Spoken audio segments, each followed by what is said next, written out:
आणि विचारलं. अतिशय आनंद आहे. एका वेगळ्या दिशेनं कोकणातली नवी फेरी ही नेण्याचा प्रयत्न आज प्रशांत यादव आणि त्यांच्या सहकाऱ्यांच्या वतीनं होतो आहे. मध्यंतरीचं आल्याच्या नंतर वाशीचे विरुद्ध प्रॉडक्टच्या संबंधीचं युनिट इथं जे उभं केलं त्याची माहिती घेतली आणि मला स्वतःला आनंद झाला की योग्य दिशेनं जाण्याचं काम या ठिकाणी होत आहे. या देशामध्ये जवळपास 54% अधिक लोक शेतीच्या धंद्यामध्ये आहेत.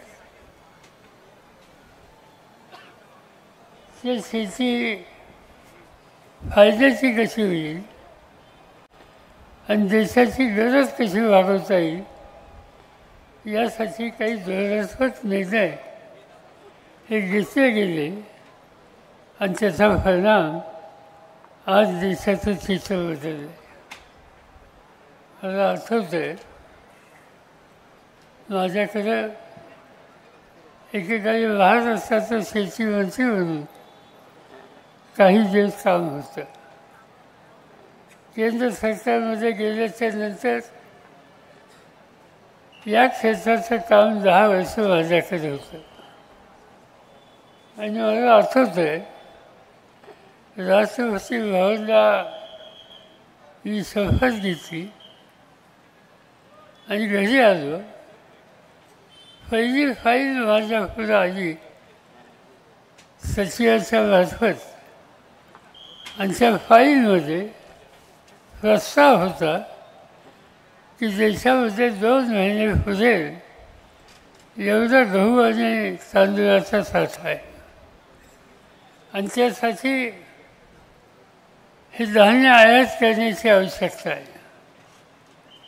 मी अतिशय अस्वस्थ झालो की पहिला प्रस्ताव माझ्या पुढं परदेशातलं धान्य आणा यासंबंधीचा होता. एका बाजूला आम्ही म्हणतो की हा कृषीप्रधान देश आहे, शेतकऱ्यांचा देश आणि असं असताना आम्हाला धान्य आयात करावं लागेल. मी काही सही केली नाही, विचार करत होतो.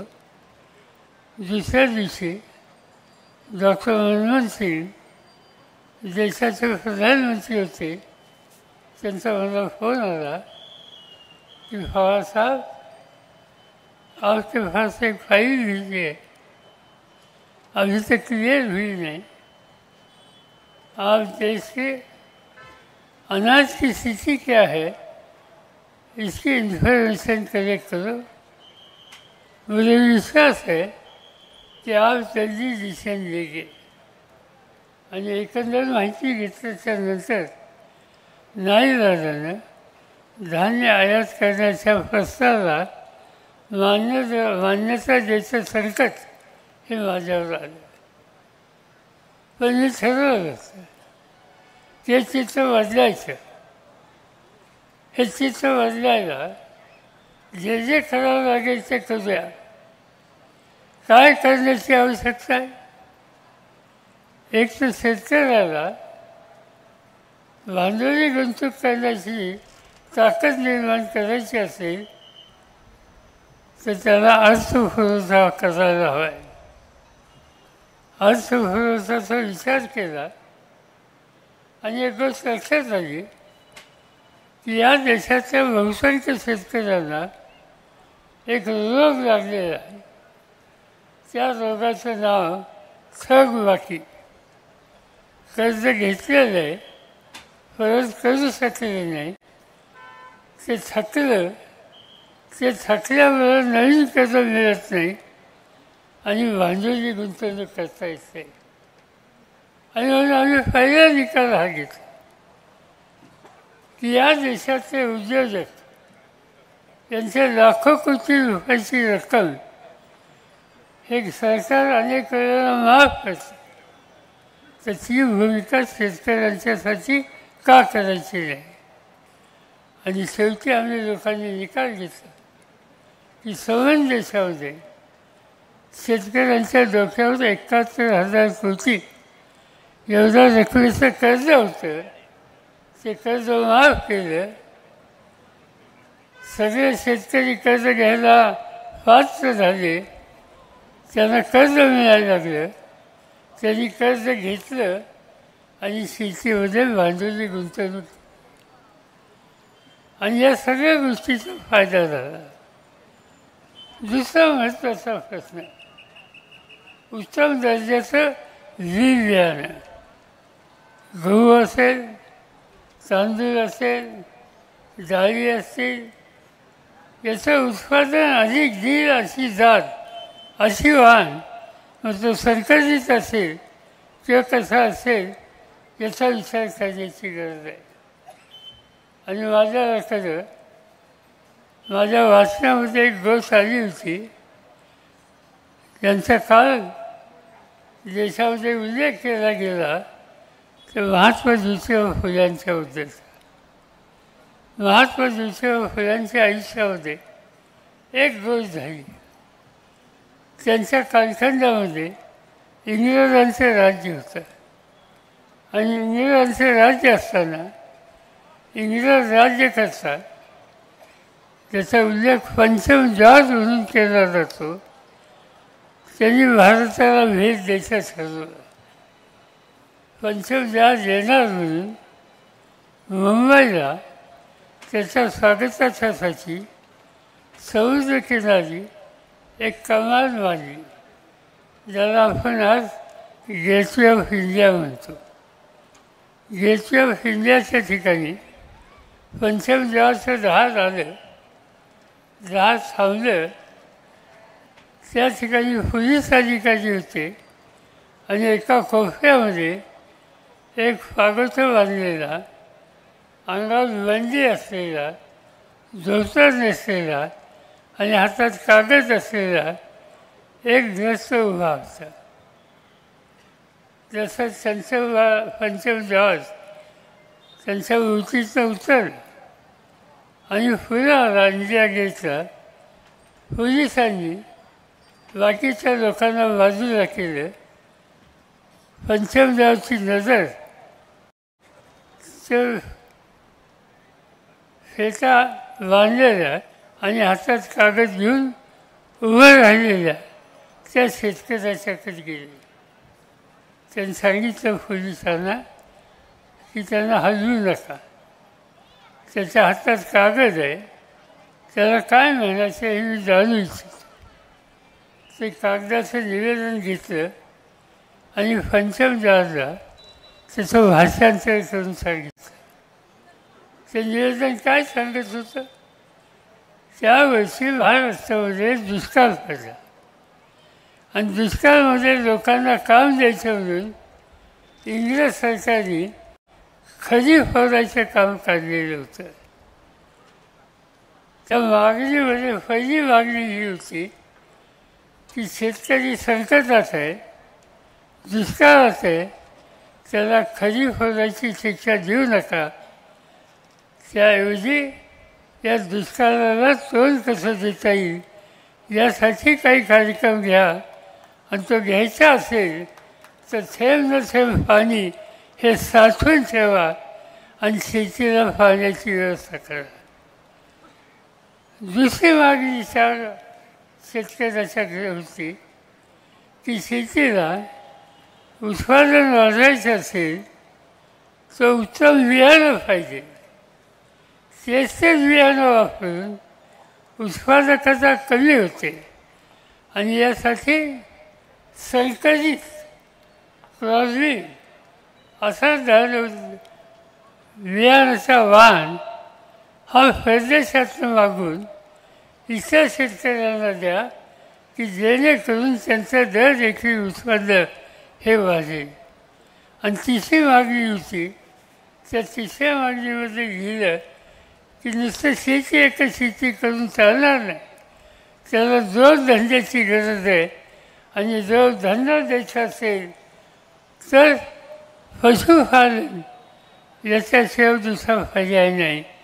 पण आमच्या देशामध्ये तीच गाय आणि तोच बैल यापासून दर्जेदार अशा प्रकारचं पशुधन तयार होत नाही आणि त्यासाठी पंचमजावनी विलायतेतनं वळू पाठवावेत आणि नवीन संकरित जात तयार करावी, ज्याला आज आपण क्रॉसब्रीड म्हणतो. त्यामुळे दुधाची उत्पादकाला वाढली. ही सगळी मागणी एक प्रकारची विज्ञानावर आधारित अशी मागणी होती. ही मागणी केली कोणी? तो शेतकरी कोण होता? त्याचं नाव महात्मा ज्योतिबा फुले. ज्योतिबा फुल्यांची ती मागणी होती. आज ज्यावेळेला आम्ही लोकांनी धान्याचा साठा मर्यादित हे पाहिलं तर काही निकाल घेतले. एक, उत्पादन खर्चाचा विचार करून शेतीमालाला चांगली किंमत द्यायची. दोन, उत्तम प्रकारचं बियाणं द्यायचं, खतं औषधाची व्यवस्था करायची आणि यासाठी शेतकऱ्याला प्रोत्साहित करायचं. मला एका गोष्टीचा अभिमान आहे की पहिल्या दिवशी मंत्री म्हणून मी धान्य आयात करायची नाईलाजानं फाईलवर सही केली. पण ज्या दिवशी 10 वर्षांनी हे काम मी सोडलं त्यावेळेला देशाचं चित्र बदललं आहे. आज जगामध्ये 2 नंबरचं गव्हाचं उत्पादन हिंदुस्थानात होतं आणि या देशाची तर गरज भागतं. पण जगाच्या 18 देशांना आज आपण धान्य पाहतो. भारताची व्यवस्था ज्या वेळेला आम्ही लोकांनी आयात करायची फाईल क्लिअर केली त्यावेळेला तांदूळ हा आयात करत होता. पण ज्या वेळेला आम्ही लोकांनी हे काम सोडलं त्यावेळेला जगामध्ये तांदळाचं उत्पादन करणारा क्रमांक 1चा देश हा भारत झाला. आणि तीच गोष्ट फळबागाच्या संबंधी, भाजीपाल्यांच्या संबंधी, दुधाच्या उत्पादनाच्या संबंधी आज या देशात होत झाली. हे चित्र बदललं. हे चित्र कशामुळे बदललं? आधुनिकता, नवीन तंत्रज्ञान, कृषी विद्यापीठामध्ये केलेलं संशोधन आणि ते तुमच्या शेतापर्यंत तुम्ही पोचवलं, कष्ट केले, त्यामुळे हे उत्पादन वाढलेलं आहे.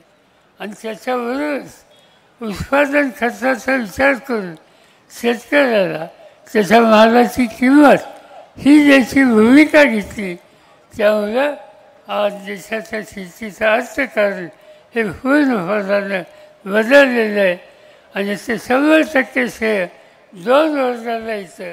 एक, या विद्यापीठातून काम करणाऱ्या संशोधकांना की ज्यांनी नवीन जाती काढल्या, आणि दुसऱ्या बाजूनं त्या शेतामध्ये राबणाऱ्या, घाम घालणाऱ्या, काळ्या आईची सेवा करणाऱ्या शेतकऱ्याला की ज्यांनी हे उत्पादन वाढवलं.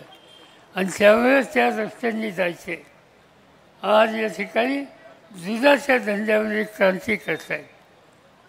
चांगली गोष्ट, 40-50 हजार लिटर आज दूध या ठिकाणी कलेक्ट होत आहे.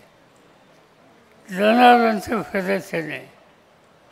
माझी सूचना एकच आहे की जनावरांचं प्रदर्शन करा, चांगल्या जाती शोधा, पण नंतर चांगल्या जाती ठेवल्या ज्याच्यातून उत्पादकता वाढेल. आणि दुसरी गोष्ट तुम्ही या ठिकाणी अतिशय उत्तम केली की या वाशिष्ठीच्या मार्फत जे दूध तुम्ही कलेक्ट करता त्याच्यापासून वेगवेगळ्या प्रकारचे पदार्थ आज तुम्ही करायला लागलेले आहेत. आणि त्याला मार्केट आहे. प्रक्रिया करणारे उद्योग हे शेतीवरच्या मालात केले पाहिजे. जयंत पाटील या ठिकाणी आहेत. इस्लामपूरला राजाराम बापू सहकारी डेअरी त्यांचे पदार्थ आज मुंबईच्या बाजारात मिळतात, पुण्याला मिळतात, कोकणामध्ये मिळतात आणि त्यामुळे शेतकऱ्याला दुधाची अधिक किंमत देता येते. मी स्वतः याच्यात लक्ष घातलं होतं माझ्या मतदारसंघामध्ये आणि आजूबाजूच्या 2-3 जिल्ह्यातलं दूध गोळा करायला सुरुवात केली. आज युतीला आम्ही लोक त्या ठिकाणी 8 लाख लिटर दूध कलेक्ट करतो आणि त्याचा प्रक्रिया करायचा निकाल घेतला.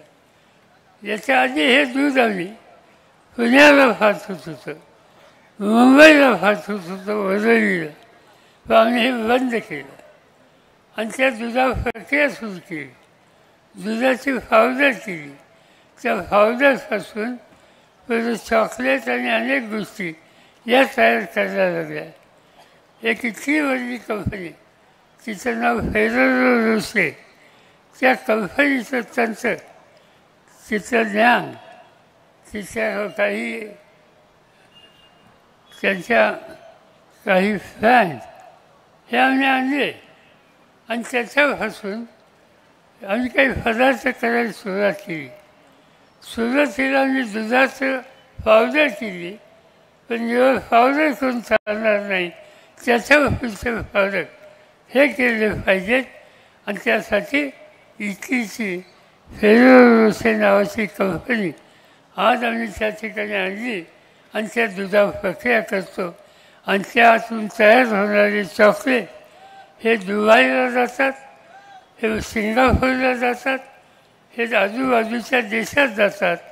मी मुंबईच्या विमानतळावर अनेक वेळेला बघतो की तिकडून येताना परदेशातनं हे चॉकलेटचे बॉक्सेस लोकांच्या हातात असतात, पण त्यांना माहिती नाही की हे चॉकलेट शेवटी महाराष्ट्रात तयार झाली, इथून निर्यात झाली आणि त्यामुळे ती इथं यायला लागली. आणि नेमकं हेच सूत्र प्रशांत यादवांनी सुफरीमध्ये केलं. आज वाशिष्ठीचे जे पदार्थ आहेत ते प्रत्येक पदार्थ हा बघितल्याच्या नंतर माझी खात्री आहे की पशुसंवर्धनाच्या क्षेत्रामध्ये आणि दुधाच्या क्षेत्रामध्ये जे काही तुम्ही करतात ती एक प्रकारची क्रांती आहे. हे प्रदर्शन तुमचं 2ऱ्या वर्षाचं आहे, तुम्ही सुरुवात केली. माझा आग्रह आहे की हे दरवर्षी भरवा. आम्ही हे कार्यक्रम घेत असतो. कदाचित तुमच्या वाचनात आलं असेल, पुण्याला दरवर्षी झिंतरी नावाचं एक प्रदर्शन आम्ही भरवतो आणि देशातल्या जवळपास 20 ते 22 राज्यातनं बचत गट, त्याच्यातल्या भगिनी, त्यांचे प्रॉडक्ट आणि शेतकरी हे त्या ठिकाणी आपले प्रॉडक्ट आणतात. एक उत्तम मार्केट मिळतं आणि दिवसेंदिवस या सगळ्या क्षेत्राचा विस्तार व्हायला लागलेला आहे. आणि याचबरोबर आम्ही कृषक नावाचं एक प्रदर्शन हे भरतो. ते प्रदर्शन थोडं वेगळं आहे. या ठिकाणी अतिशय चांगलं काम केलं. त्याच्यामध्ये नवीन नवीन पदार्थ, नवीन नवीन बियाणं याची माहिती या ठिकाणी आहे आणि ती नक्की शेतकऱ्यांना उपयुक्त पाहिजे. मी प्रशांतना एवढाच सल्ला देईन, शक्य असेल तर 1-2 वर्षांनी प्रदर्शन भरवाल तुम्ही, त्यावर फार मोठी जागा घ्या आणि ती मोठी जागा भरत असताना हे स्टॉल जसे आहेत त्या स्टॉलच्या शेजारी समजा एखादी नवीन जात ही तयार झाली तर प्रत्यक्ष ती जात पेरून त्याचं एकंदर पीक कसं येतं हे शेतकऱ्याला बघू द्या. शेतकऱ्याला तुम्ही स्टॉलवर समाज बघतात त्याची मदत होते, पण त्याहीपेक्षा प्रत्यक्ष उभं पीक हे त्याला पाहता आलं तर तो त्याचा स्वीकार अधिक करतो. आज जगात बदल होत आहेत. शेतीच्या क्षेत्रात क्रांती झाली. यंदाचं वर्ष जगामध्ये एक वेगळं वर्ष म्हणून आज साजरं करते आणि त्याला म्हणतात आर्टिफिशियल माहिती आहे आपल्याला.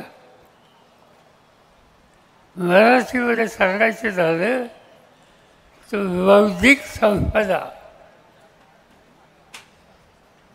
बौद्धिक संपदा हे एक नवीन तंत्र आहे आणि या तंत्राचा विचार आज जगात व्हायला लागलेला आहे. 2 दिवसापूर्वीची वर्तमानपत्र तुम्ही काढून वाचा. प्रधानमंत्र्यापासून अनेकांचे लेख आहेत ते बौद्धिक संपदाच्या संबंधात की बौद्धिक संपदा काय करू शकते, किती परिवर्तन करू शकते या संबंधीचे लेख महाराष्ट्रातच नाही तर देशातल्या सगळ्या वर्तमानपत्रात 2 दिवसापूर्वी आली. ही संपदा सहनशीलतेचं तंत्र बदलते. महाराष्ट्रामध्ये या देशातलं 2 नंबरची साखर तयार होते. साखर कशापासून होते? ऊसापासून होते. ऊस वळल्याच्या नंतर तुम्ही ऊस पाहिला, त्या ऊसाला साधारणतः 16 ते 18 कांजी असतात. बौद्धिक संपदेचं तंत्र तुम्ही ऊस जर तयार केला तर ज्या ठिकाणी आज 18 ते 20 कांजी ही ऊसाला असतात ती तुम्हाला 40पर्यंत नेता येते. याचा अर्थ तो ऊस आज ज्या उंचीचा आहे त्याच्या दुप्पट उंचीचा होऊ शकतो. त्याच्यात सुक्रोज% साखर ही वाढलेली दिसते आणि त्याच्यावर तुम्ही प्रक्रिया केली तर तुम्हाला साखरेचं उत्पन्न हे अधिक होऊ शकतं. आता हे तंत्र आज जगामध्ये आलेलं आहे. हे तंत्र महाराष्ट्रामध्ये आलेलं आहे. मध्यंतरी आम्ही लोकांनी पुणे जिल्हा, सोलापूर जिल्हा आणि सातारा जिल्हा इथले 100 शेतकरी एकत्र केले आणि बौद्धिक संपदेचं तंत्र त्यांना शिकवलं आणि त्यासंबंधीचं मार्गदर्शन केलं आणि त्याच्यातून त्यांनी जी काही पिकाची उभारणी केली त्याचं प्रदर्शन उद्याच्या 15 आणि 16 तारखेपासून बारामतीला तुम्हाला बघता येईल. हा एक प्रचंड बदल आज शेतीच्या क्षेत्रात येत आहे आणि त्यामुळे आज वाशिष्ठीने केलेलं काम हे नक्की उपयोगी आहे. पण याच्याही पुढे जायचं असेल तर हे नवीन तंत्र प्रत्यक्ष जमिनीमध्ये बियाणं टाकून पीक तयार करून ते तुम्ही शेतकऱ्याला दाखवा. माझी खात्री आहे तो शेतकरी अधिक जोमानं त्या ठिकाणी काम केल्याचं झालं नाही आणि म्हणून या सगळ्या क्षेत्रामध्ये खूप बदल होत आहेत. त्या बदलाची नोंद आज या ठिकाणी घेतली याचा मला आनंद. प्रशांत यादवनी हे काम सुरू केलं. हे दुसऱ्या दिवसांनी त्यांचं माझी खात्री आहे तुम्हा लोकांची साथ त्यांना मिळाली. कोकण कृषी विद्यापीठाची साथ त्यांना मिळाली तर अनेक गोष्टी करता येतील. फळबागाच्याबद्दल करता येतील, अन्नधान्याच्या संबंधीचा करता येईल, डाळींच्याबद्दल करता येईल, मत्स्य व्यवसायाच्या संबंधी करता येईल, दुधाच्या संबंधी करता येईल, अनेक गोष्टी करता येतील. आणि माझी खात्री आहे की कोकणामध्ये या सगळ्या गोष्टीच्यासाठी प्रचंड संधी आहे. त्या संधीचं सोनं हे करायचा निकाल घेऊन आपण पावलं टाकली तर कोकणाचा चेहरा बदलतो आहे. तो आणखीन बदलेल. तो एक संपन्न भाग म्हणून या भागाचं नाव लौकिक होईल याची पूर्ण खात्री मला आहे. आणि त्या दृष्टीनं हे वाशिष्ठीचं प्रदर्शन आणि कृषी महोत्सव माझ्या मते एक प्रकारची नवी दिशादर्शक कार्यक्रम आहे. प्रशांत आणि त्यांच्या सहकार्यांनी त्याचा पुढाकार घेतला त्याबद्दल त्यांचं मी अभिनंदन करतो. त्यांना धन्यवाद देतो. आणि आता थांबवायचं नाही. जे आणखी बदल करता येतील ते इथं आणायचे, लोकांच्यापर्यंत पोचवायचे आणि लोकांचं जीवन बदलायचं हा निर्धार करून तुम्ही कामाला लागा. एवढंच या ठिकाणी सांगतो. माझे 2 शब्द संपवतो. धन्यवाद आदरणीय